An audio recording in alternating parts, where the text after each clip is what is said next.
And you guys tell me, in your world, what would help you as far as the regulatory, as far as how the regulations stand today, what changes would you like to see?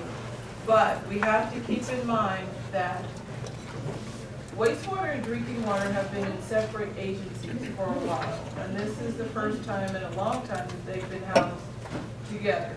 So they need to take each other into consideration.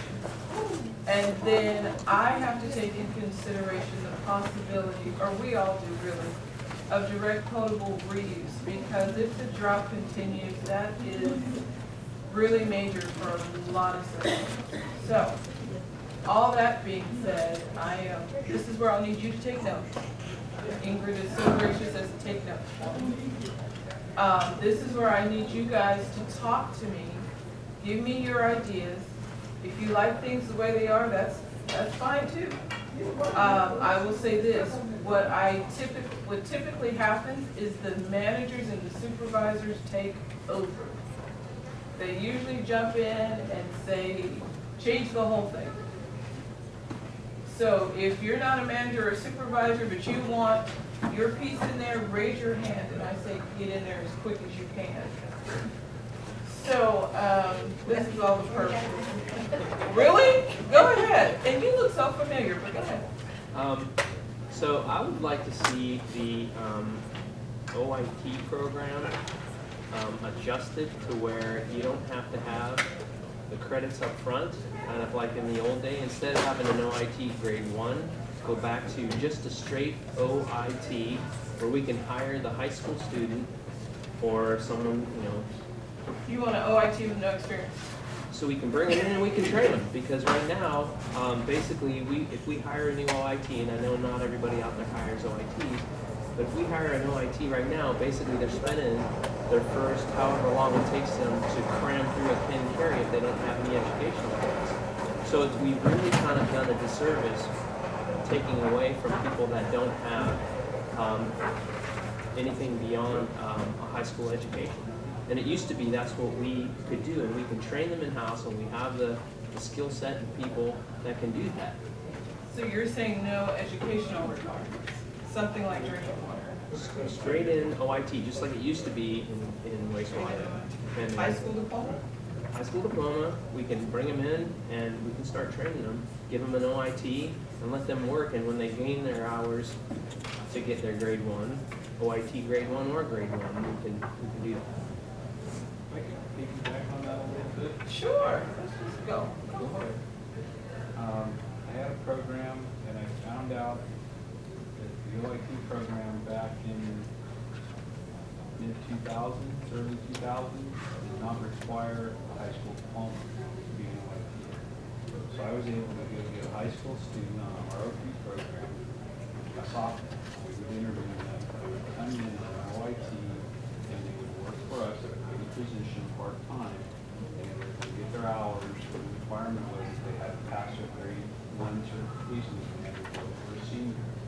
And then as soon as they were senior and graduated, they were grade 1 operators and we brought them on as an operator. Okay, so let me say this. The wastewater advisory committee meeting is December 2nd. I'll make sure you're invited. We accept public comments. It would behoove you, hopefully, to make those comments. But you know, the ROP program is closed. No, this was our own ROP. This is through the high school. This wasn't through. Yeah, That's what because the I'm ROP saying. There are other program, It probably depends on the school district. It sounds like. Because some school districts have more money, and I know that's what ROP is based on. What school districts can't afford it, and usually the first programs to get cut are things like that. So I'm sorry, I forgot which utility you're with. I'm the supervisor. Yeah, the one with money? Actually, I did this in Central Valley. Really? How long ago was that? Uh-huh. Early mid-2000s. I pulled out of Merced High School. Oh, really? Oh. Okay. Yes, sir. Oh, wait, I'm sorry, he had his hand up first. I agree with training someone, like he's saying, from high school and things like that. But along with the certification, a lot of times, I don't know, I started in the field, so, and I still work for the maintenance division. But you get people that are certified, what we call certified, but not qualified. So not at the treatment end of it, but for the distribution end of it, you can have someone with a D2 that, I mean, distribution is work for us. That means you're working on water lines and how they work. So you're having someone with a D2 and they're going into a job expecting to be a little bit higher than the guy not. But the guy that doesn't have any certifications is like a heck of a worker, and he's working towards that while you're working, but you get the certification, what I call certification without qualification. And in my realm of it, it's kind of difficult, so I can see what he's saying. You can train someone to work and be with that as far as that aspect. As you know, in treatment, it's different. I mean, So what is your, are you just in line with what these two gentlemen I'm in are line with saying? what he says, picking someone up. I'm just saying if someone shows up and they hire him because they have a D2, that's desirable. Okay, a distribution 2 for a maintenance division. You want that because you're working with water lines and construction, and it covers safety and it covers this, but that's in the book. When you get to the field, you want somebody that works. And sometimes when they get a D2 or a D1 without being in the field, They have no clue. So are you suggesting, You end up doing the work. are you suggesting to change the I don't, regulations? I mean, I'll teach them, it just takes longer. Wait, I heard what you said, and from a state level, are you saying we need to change the level 2 in drinking water to have experience requirements? It wouldn't What hurt. are you saying? If you get a 2, you should know what to do. Would not cheat. But that It would doesn't answer help. my question. Yes. Okay, That's what I'm thank saying. you. I mean, I understand you have to have an entry level. Well, we can do the one as an entry level. With- with- Am I making clear sense? You're making Yeah, sense, you but had a you're not good giving slogan. me a Because- solution, so I'm trying You know to. what to do. That's right, that's right. I mean, basically,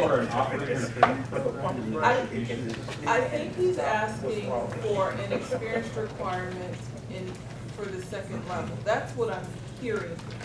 yeah. He's gone around the At bush least 12 6 months. times, but I think that's where you're Hey, I gotta at. work for it, you know, I don't want one right now. Well, and I hear, and I understand you, but I just needed to get to what could I do as the regulator that says, okay, if I propose that I change regulation, it sounds like what you're saying is change the D2 to have at least a 1-year experience requirement. Even 6, 8 months, something like that, because it doesn't work when someone comes with a D2 and someone comes without one. One's a heck of a worker that doesn't have one, but he's working towards a D1. He's gonna be more desirable than the kid with a D2 that doesn't know anything, that's And- never been in the field. And I understand that, but once again, what can I do as a state regulator to I help think it you would with be. that? 1 I year would put a year of experience. experience. Okay, OIT. that's all I needed to hear. Wait, this gentleman had his arm up first. I just kind of want to touch on what you're saying, because what I'm hearing is like you guys might be picking up people that have a D2, but they don't hustle. Doesn't know what a screwdriver Somebody- is. Right. And then you get a guy that doesn't have it, you know, but I want just a quick question for you.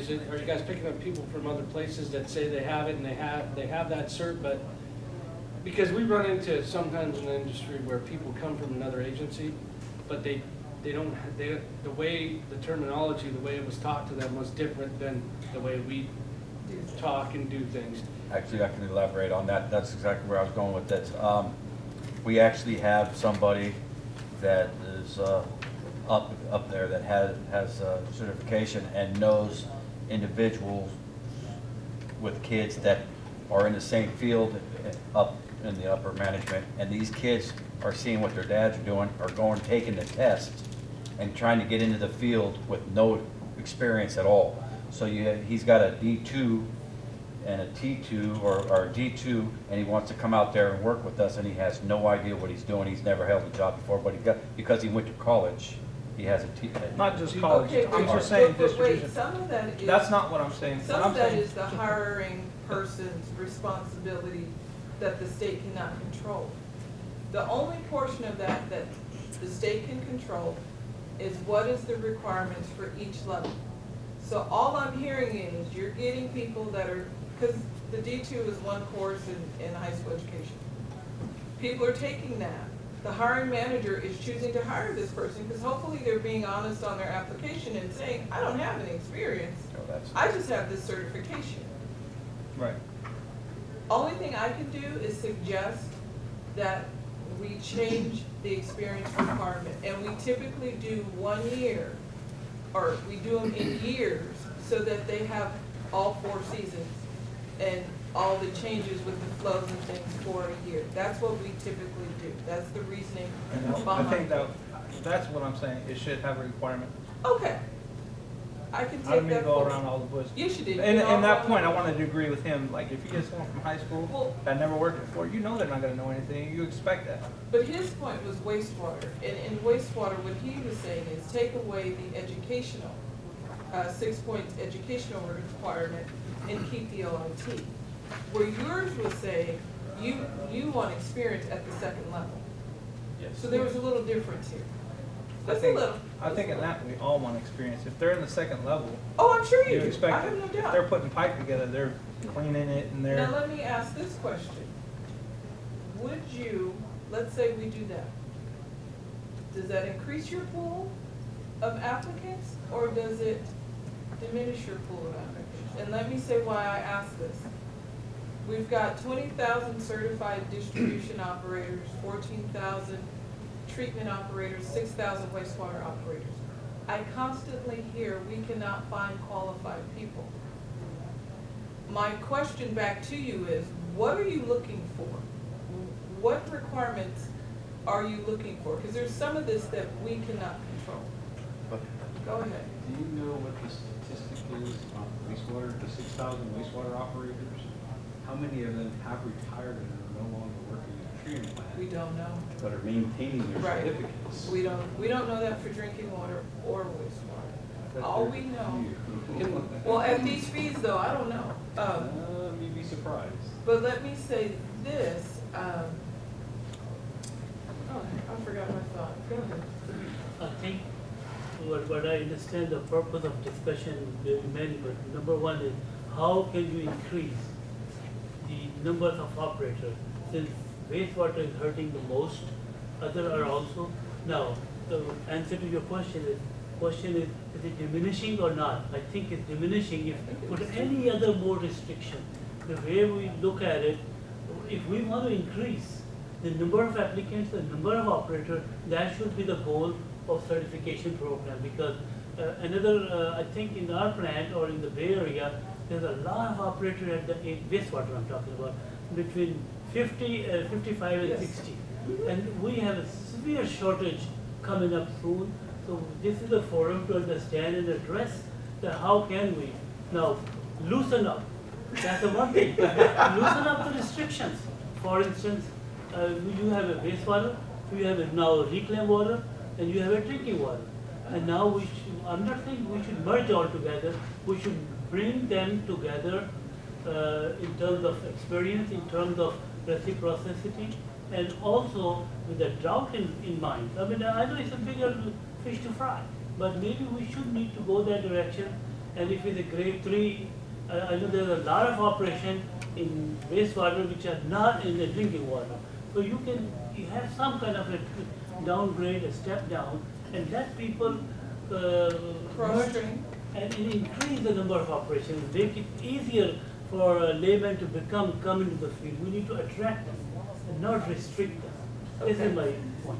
And I'm going to invite you to the wastewater advisory committee meeting. Can we go through our representative? He just came in the door. I know. He's always there. I need more voices. We need more voices. Now, I don't want to get stuck on this. So, did you have your hand up? Again? I had a couple questions, yeah. Okay, come on. First off, with to go off the subject. Okay, wait, we can't go off. the Okay, subject. then I'm gonna I got a ask, quick Stay- one. then I'm gonna ask you a question. Go ahead. You sure? Oh, yeah, I would. Okay, did you have your Yeah, hand? well, I was gonna say Okay. is that part of the thing about treating the blood is that it is, a lot of what happens in a plant is theoretical, whether it's wastewater, drinking water, even distribution. Like, even in the 3 plants that I worked at in San Francisco, you know, one has pure oxygen, one has trickling filters, and then one is a wet weather facility with primary. You can be good at any one of them, but the approach is entirely different for even how you apply chlorine. You've got to understand what's happening upstream and predict. You have the instrumentation. So knowledge is critical, and you need a little soak time in the mind. And when I've had start and stop with this field, but in the training program I had down at Valencia, they had people of various ages, and they would hire twice as many trainees as they have permanent jobs for. And generally, the younger people fell along the wayside for extraneous reasons at 3 times the rate of people that were like over 30. I had a quick thing. Wait, this gentleman had a hand Yeah. up, and then we'll go to you, and then we're gonna move off this subject so we can cover some other stuff. We can always come back, Okay, so let's not stay here forever. Yeah, so I want to say, why can't we have on the drinking water side an OIT with no experience requirement, and then make the grade 1 and grade 2 require experience, similar like in wastewater. And then I agree with the gentleman in front of me that wastewater should have the OIT without the requirement to have educational units, so they can start right away while they're taking their classes. Okay. So making those drinking water So- sites similar to the wastewater site in terms of experience requirements. So basically what I'm hearing is level 1 should be a high school diploma, no educational requirements, and you can hire right out of high school. That's whether it's wastewater or drinking water. That's what I'm hearing. Level 2 should have a course or 2 required with 1 year experience, wastewater or drinking water. Is that what I'm hearing? Well, the difference of what I was saying is that you have an OIT, you still have to get your time in to take the grade 1, and you need certain educational requirements to do that, right? What you're requiring now is those educational requirements up front. So if I've hired somebody, and this has happened to me a couple times since they've changed the reg, I bring someone in that doesn't have the educational requirements, and then he's basically doing a cram can carry to get his points, and he's come to work for us, so however long it takes him to do that, he's not getting any time. So I've had guys lose, weeks to a month, just depending. At first, it was more because we didn't know the requirements, so didn't understand it. Thanks. I was just going to say that we've had, I think, what looks like some of the best results from, and that's actually envious from my perspective, because I didn't get the training program. They had an apprenticeship training program for stationary engineers, which is what we use for water treatment plant operations. These guys had pretty thorough training. They were very knowledgeable, and they went through an official apprenticeship training program, and it lasts a number of years. When they're done, they know as much as some of the T4s. I mean, this is, if we could get more people into these apprenticeship programs, you would have solidly trained operators who really know their stuff. Unfortunately, the way it's set up with the city and county, now some of these people have even retired as apprentices because they couldn't move up that easily. One of them had a T4 and then retired. But, I mean, it depends on the individual. Some of them get right into the next level, which is the 7341, or using a T3. So I'm just saying that apprenticeship program does exist, and I think if that were encouraged and amplified, you'd get a lot more trained people who could also pass the tests. So are you saying the state should endorse certain programs? I think that would be excellent if more emphasis could be put into that, making these available to people who are seeking a vocation in the water industry. Get it out to the schools, get it even to the high schools, let them know that these apprenticeship programs exist. Okay, but understand this one thing, this is not a state career. So when we show up, the perception is this is a state career with state benefits. Now, we can go, and this is my suggestion, and any of you can call us on it. When you go into the high school, we'll go with you and say this is how you qualify to work here. That's about the most we can do for the certification because it's not a career in state service. Sure. At all. There's no state service benefits, subsidies, or anything. You're required to have your state certification. So we will go with you to wherever you want to go. We can't endorse one agency over another. We cannot show preferential treatment to anyone. So that's why we're not at different associations. We try to support all of the associations, all of the ones that tell us where they are, but a lot of this, like BAYWORKS, is word of mouth. Had I not been at Solano Irrigation District, and Ms. Sue Murphy said, Annette, you need to go to BAYWORKS. I had never heard of BAYWORKS. What is BAYWORKS? That's how I'm here today. So I need to hear from you operators, and all of you have my cards. This is going on in our community. Can you guys come? We'll try to make it happen. Can we always make it? Not always. Our toughest months are our examination months, which is 6 months out of the year. But we will try to send someone to help you promote wherever you are. You have comment? I would kind of like to disagree with a lot of what's being said here. I like the way the program is now. Which one? For drinking water, but I'll speak about drinking water and wastewater. But for drinking water, I like the fact that if you don't have any experience in drinking water, but you want to get a job in drinking water, one way you can demonstrate to a prospective employer that you're interested and motivated is by getting your T2. You don't need any experience to get it. But if you got a guy here with no experience and he doesn't have a certificate, and you got a guy here with no experience and he does have one, the certificate benefits the guy who has no experience. Employers just need to understand that when you hire a T2 for an entry-level job, an entry-level job is an entry-level job. He has no experience. The T2 doesn't mean he's experienced. It just means that he's put forth an effort. One of the problems with wastewater is that you don't have the opportunity to get that certification unless you have experience. So I don't really know what people who hire entry-level people for wastewater, what they look at. You can't hire somebody with a certificate because he can't get one. So how does a person who wants to get into wastewater demonstrate that they want to be there? Last comment on this OIT, because we're about 25 minutes from completion. Well, I think, in listening to a lot of this, I think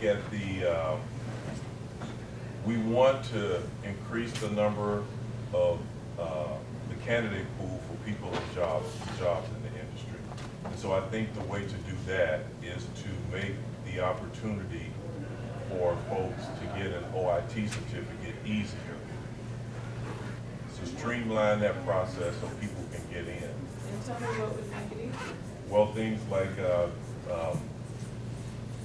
if a person goes to a treatment plant and the chief plant operator of that particular treatment plant wants to take that person on as an operator in training, maybe the chief plant operator at that particular organization can send an email to your office and say, with the person's application, and as was mentioned earlier, and that person's time starts immediately rather than having to wait for the operator in training certificate to come back before the person can start accumulating hours. So I how second long- that.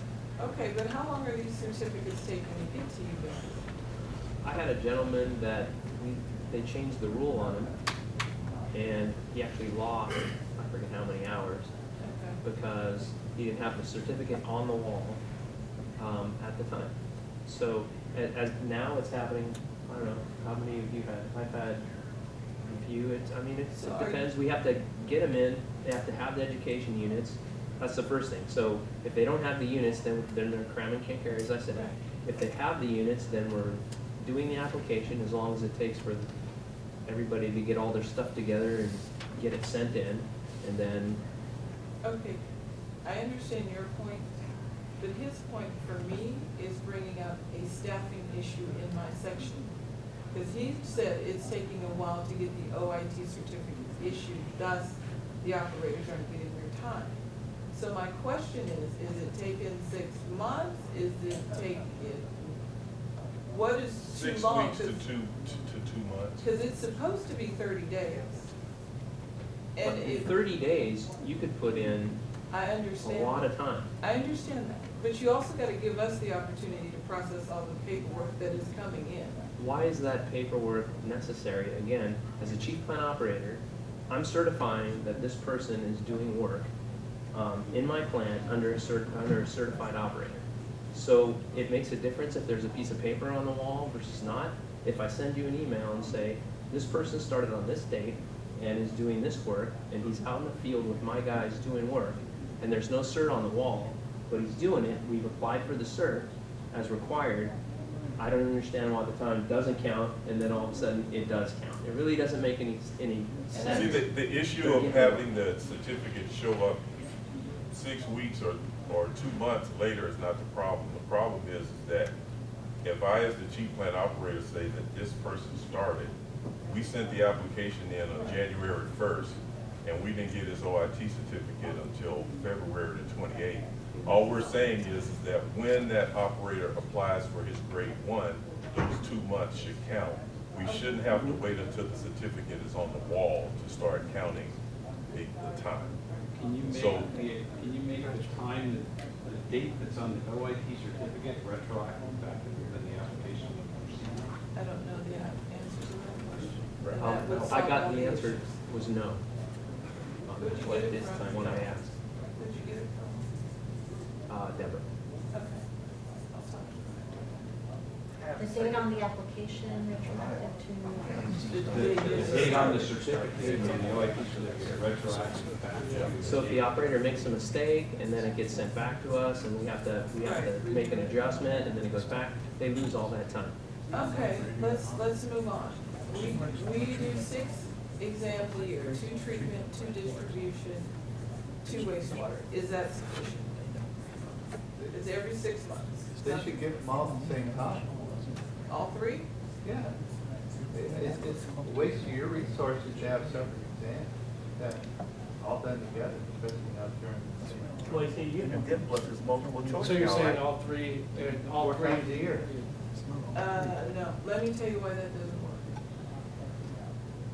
We have a hard time getting large enough facilities for our distribution exam. If we added treatment or wastewater,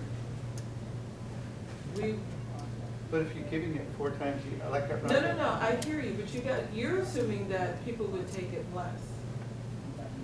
People who fail would take it more. And we're having trouble now getting sites. So we have one site that has to hold 530 people in one city. I We took my can't- Ontario we- Convention Center. We can't always get the convention center, because they want, we're the state, it takes us a while to pay people. Yeah. Private industry I'm works. just so- saying, we cash your check real quick, but it takes us a long time to issue a check. And so what happens to us is yeah, we pencil it in, and then somebody comes in and books it and pays them, and they're like, hey. And we can't get mad, we can't get upset, we have to process paperwork. So we've considered adding, it's easier to add, because treatment is, wastewater is our smallest exam. Yeah. We could add some drinking water to it. But then it gives us that same problem again of how do we get sites larger? But if you're doing it more, at greater frequency, you have a lot lower population. Eventually it would be a slower population, but you gotta remember, everybody takes, as soon as they find out they failed, they apply again to take it. Yes, sir. So I have a T2 and D2. I just passed D3 and I held a D1 at one point. So I've taken a lot of tests. Yes, you have. And and this is, you've probably read this a lot, but a lot of the sites are horrible. You know. Not only are they horrible, and let me just give you a couple of examples. just so No, you don't have to give me an Okay. example. Because let me tell you something, when I go, I'm like, this is horrible, who's paying for this? Yeah, and I think some people would probably, for those people who are on the bubble of passing, they might have, like in one case, maybe I would have scored a little better, I did pass, but if the table hadn't been totally splintered, and it was And I agree uncomfortable with to you. rest your arms on even, or let alone fill in a bubble. I mean, we were in a auto showroom one time, and there were in these like San Klieg Jose. lights, yeah, in San Jose, and it reflected off the test. You couldn't tell what you're looking at. It was Okay. like, I've seen, just the other thing I'll add in is, I've taken I live in Berkeley, work in Oakland. For some reason, all these tests are like in Vallejo, or like they're always. You didn't get Concord? Well, even Concord, can we have a test in Oakland? This is where everybody lives in these days, in Oakland, Berkeley, Hayward. It's hard for, No. I get what you're saying. It would be nice to have a Bay Area exam. I got that. It's hard for us to get conference rooms large enough in the Bay Area. That's why we end up in Concord and Vallejo. I was thinking San Rafael, can we get somewhere down here? But it's just that hard for us. Somebody else had their hand up. I just did that. Have they tried contacting the cities of water municipalities that have buildings and stuff? Because I We know, do. like, They typically don't have rooms large enough for the number of applicants. We have gone, my first go-to is school districts. Because I'm like, school districts have cafeterias, high schools are huge now. Let's get into the school districts. But the other problem is, everybody wants to strike our indemnity clause. We carry $1 million policy every time we rent one of these sites, so if something happens, we accept responsibility. But they don't want any responsibility for anything, and so we have a hard time agreeing. But when you're a property owner, you can't do that. I know, but when you're a school district, that's what they do. Yes, sir. The list of study material for tests, for me, you guys put out a list and those tests are so broad. Is there a way You're saying we need to update it? I want to say to Go update ahead. it, and I don't, for me, it's hard for me to take tests. I'm a hands-on guy. Oh, okay. Taking tests, It's not your thing. it's not. I second that one. I got that. Okay, so. The list and, because I think it's almost a full page of study material, and it's like, you have to go through all of this to pass a 100-question test. Is there a way to tighten it up and give us a better study guide, or something to study off of, to go, okay, because I've come real close since I've studied my butt off, but I didn't pass. Okay, so I'll talk to John Strutzel as my technical advisor. Like I said, he's happy I'm here. And we'll see. I'll see what we can do. Yes, sir. Just a quick comment, I think it's incumbent upon you guys that if you, after you guys merge drinking water, wastewater and the water board, that you have 2 tests for distribution, 2 for treatment, 2 for wastewater. You need to work it out, streamline, how can you merge some of the D4, D3, D4, D5, you can merge with the wastewater or something. Since you are working in the same hospital, so. I understand, but we have It different should be your constraints. task. We have different constraints. Understand, drinking water is 4 or 5 times the size of wastewater. We got capacity issues. Anyone else? Yes, sir.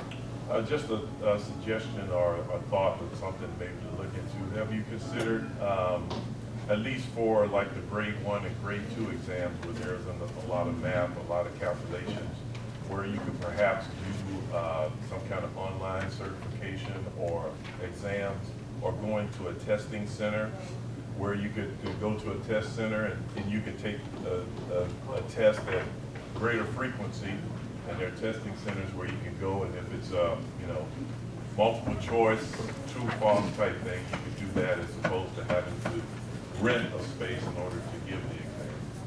So let me tell you, we looked into that. There's a couple of constraints. The first constraint is the state, the current administration, Jerry Brown, will not allow state services contracted out where state employees can perform the services. That's one. So I'd have to jump through a whole bunch of hurdles. Bless you. The second hurdle is, and I looked into it, I contacted my great counterpart, the state of Texas, because they have a program about the size of California, not a little larger. They contract out through the community colleges and have an online exam. But the price of the online exam doubled. They said only about 10% of the operators take the online exam because of the cost. So, doubling a drinking water exam, not a big deal. But it would go from $65 to probably about $200 for grade 1. Telling a wastewater grade 1 that you are now paying $140 or $170, I forgot which one it is, that you're gonna have to pay $300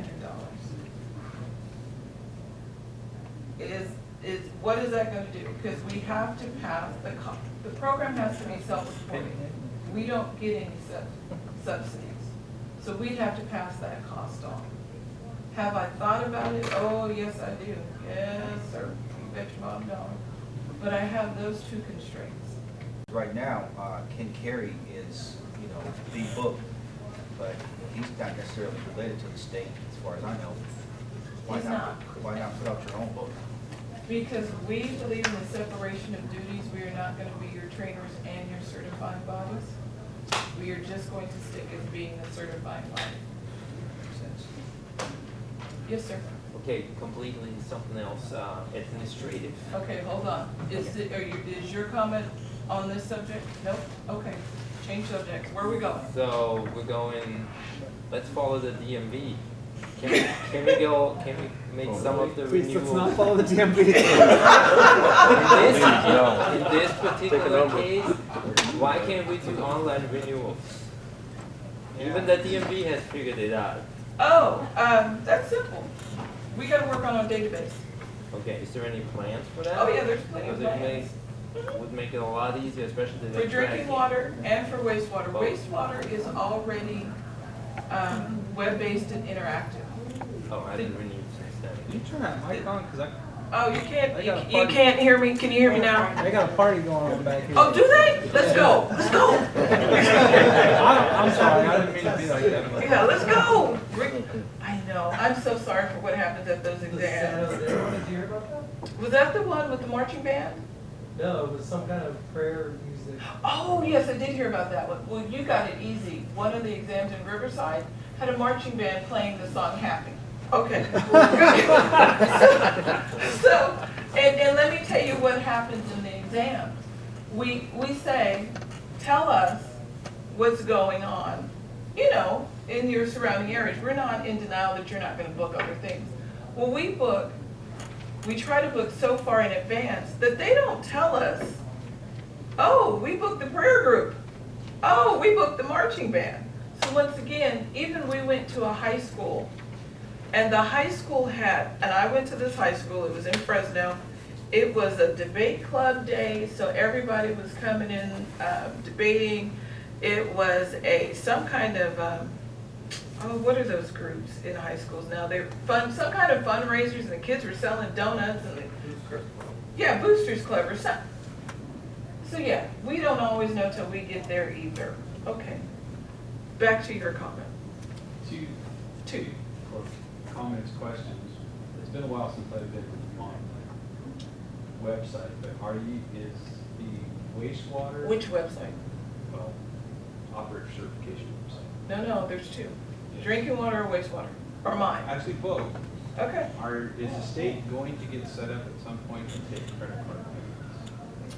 We are currently, the state of California only accepts ACH. Now, I know DMV is an exception, they accept credit cards. We don't have DMV authority or DMV cash flow.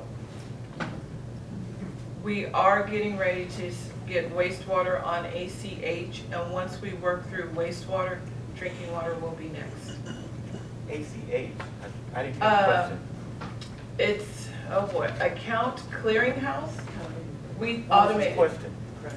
Credit Oh, cards, credit well, we cards. accept credit cards. Oh. And the state of California does not accept credit cards, except DMV. When you bring in enough money that it is a cost benefit to the state, they'll do credit cards. While our program does well, it's not a cost benefit to the state. Yes, sir. I just want to tell you a story, just a quick story about John Strutful. Uh-oh, wait, be nice, because he's my best friend. Oh, he was absolutely nice. Okay. Somehow I got to the last day of paying for a test or something, but anyway, I get to Sacramento, I drive up there, and you guys at that time didn't take something, or I needed a credit card. Anyway, John Strutful comes out and pays for my registration. Really? Pays for my registration and allow me to go and get the money and bring it back to him. Oh. So that was John Strutful. That is John Strutzel. He's He been my is buddy that ever nice. since. He is that nice. I won't tell him you said that. Okay. Yes, sir. One other just comment. Uh-huh. Again, it's been a while since I've taken certification exam. This is a complaint I hear from my guys that are taking, the progressive program, 3, 4, 5. In the wastewater treatment exams, they only grade to pass it. They don't grade the whole exam, so you don't get a score. You get a pass or fail. Yes, you do. You get a score? And if you don't pass, you get a score. On the Oh, if wastewater- you pass, I get what you're If saying. you pass, they have no idea within What- the yeah. weekend. They may have got a 71 and don't know Right, it. right. Okay. That's true. And you would like, I'd like the whole thing. You should get great numbers, no matter what. Water, wastewater and water and water distribution, you actually get it Okay. broken Yeah. down. No, then so we give you you a would percent. like if your you pass. percentage in what categories? Period, whether you pass or fail. That's what I hear. Yes, sir. How come we don't go back to where it was at first, that we can review what we Oh, for drinking water? that we didn't pass on? Drinking water? Drinking water, Sheer volume. It's the volume. It's the volume. We have, distribution has, what, 50% pass rate? 1,200 people didn't pass. How would we accommodate 600 that wanted to see their exams? It's just the sheer volume. That's why we don't do it anymore.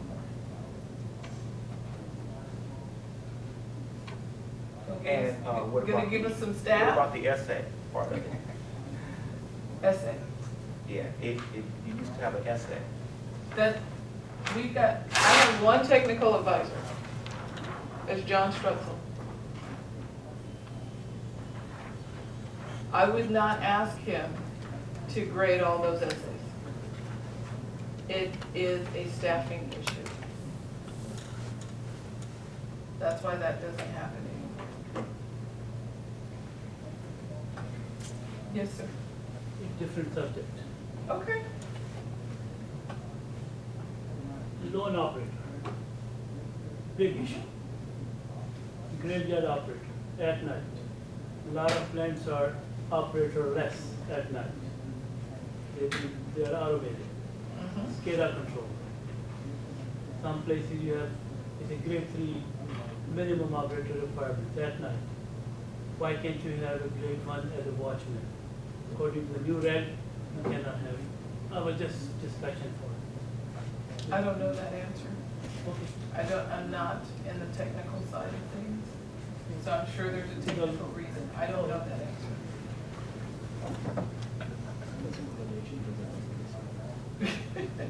Thank you. All right, continuing education, I think I heard no for wastewater. Is that what I heard? Is that what you said?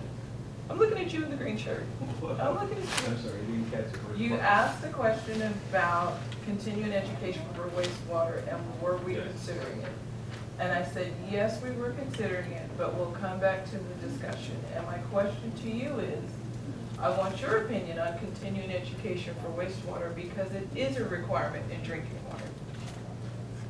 It's, other guys can chime in, it's tough picking up continuing education. It is. It's really tough on wastewater.